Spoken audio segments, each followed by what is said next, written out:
পরের বক্তা কর্নেল কৌশিক সরকার। 22 তারিখের পর থেকে 22শে এপ্রিলের পর থেকে যেমন আনআর্মড এত ট্যুরিস্টদের উপরে মানে গুলিগালা চালিয়ে তাদেরকে প্রাণে মেরে দেওয়া হলো, এটা কিন্তু অ্যাকসেপ্টেবল নয়, কোনো রকমভাবেই অ্যাকসেপ্টেবল নয়।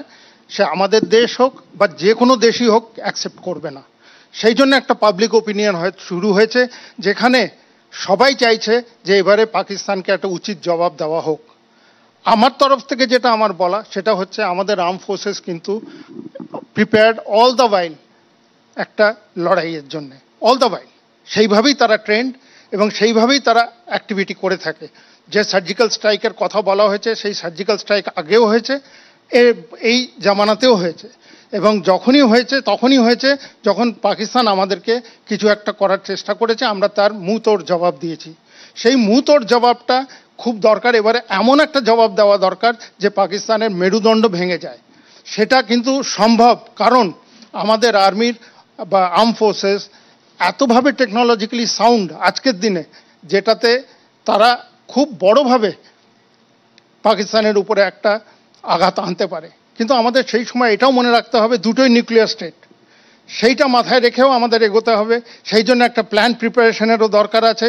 আমাদের দেশের নাগরিককেও সিকিওর রাখতে হবে, সেটারও একটা ব্যাপার আছে। সেই জন্য হুটহাট করে যে কোনো লড়াই হবে সেটা হবে না। কিন্তু পাকিস্তান কিন্তু একটা প্যানিক স্টেটে চলে গেছে আমাদের মহড়া দেখে।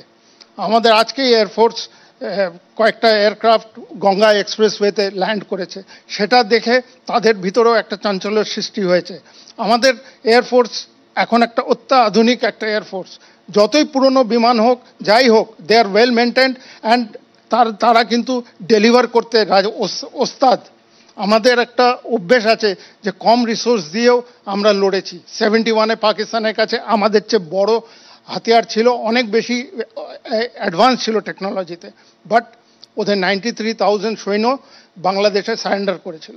এবারে এই কথাটাও উঠছে, এবারে কি 2 লাখ সৈন্য সারেন্ডার করবে? নিশ্চয়ই করবে, যদি সেই ফ্রি হ্যান্ডটাম প্রধানমন্ত্রী দিয়েছেন এবং political aim is very clear.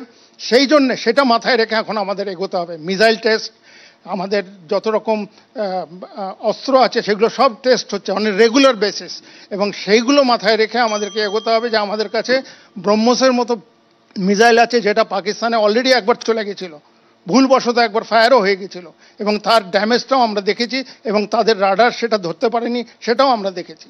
এটা ঠিক যে ভারতীয় সেনাবাহিনী যথেষ্ট সক্ষম জবাব দেওয়ার জন্য, কিন্তু একটা যুদ্ধ, সেই যুদ্ধর যে মানে খরচ, সেই যুদ্ধের যে মানে আর্থিক ব্যয়ভার, সেটা তো একটা হিউজ। এবং তারপরে বড় বিষয় হচ্ছে, ভারত একটা মানে উন্নয়নশীল দেশ, সেই দেশ পাকিস্তান এমনিতেই তার রাজনৈতিক অবস্থা, আর্থসামাজিক অবস্থা খুবই খারাপ।